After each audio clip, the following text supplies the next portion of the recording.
Imagine this. You're standing there, maybe on a hillside, maybe a cliff edge. There's this huge, colorful piece of fabric laid out behind you. You take a few steps, start to run, and then suddenly, you're not running. You're just floating, silent, soaring way above the ground. It really does look like magic, doesn't it? It totally does. And I think for most people, especially if you're just starting out or even just watching, the big question is just, how? How does this, lightweight wing with no engine, how does it stay up there? Yeah, that's the perfect question to kick us off. I mean, the short answer, the really basic one, is lift.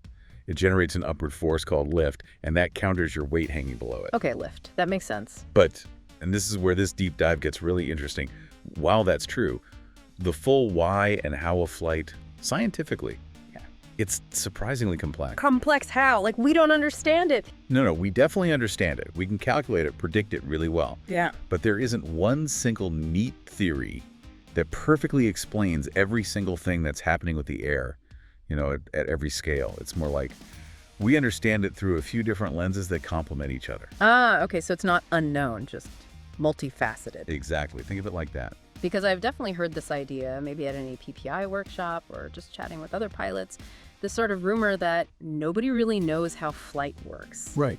And sometimes people even mention NASA, like offering a prize for a full explanation. Is that connected to this no single theory thing? It absolutely is. Yeah. That's where that misconception usually stems from. Yeah. And look, what is true is what we just said. There's no single simple theory that wraps up every single detail neatly. So things like Bernoulli's principle or Newton's laws, they explain parts of it. Precisely. They each nail a really important part of the picture, but neither one on its own gives you the whole story top to bottom. So it's not just one thing causing lift, it's like a team effort, like trying to explain why a cake tastes good by only talking about the flour. What else is involved? That's a great analogy. Yeah, it's a complex interplay. You've got air pressure, obviously air velocity, how fast it's moving, but also viscosity, how sticky the air is in a way. Okay.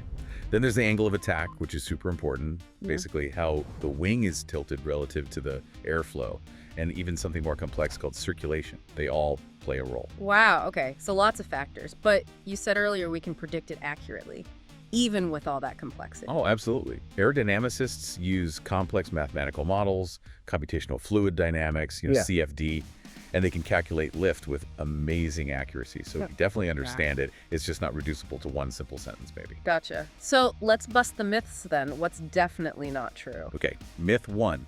NASA is not currently offering a prize for explaining flight. That's like a classic aviation urban legend.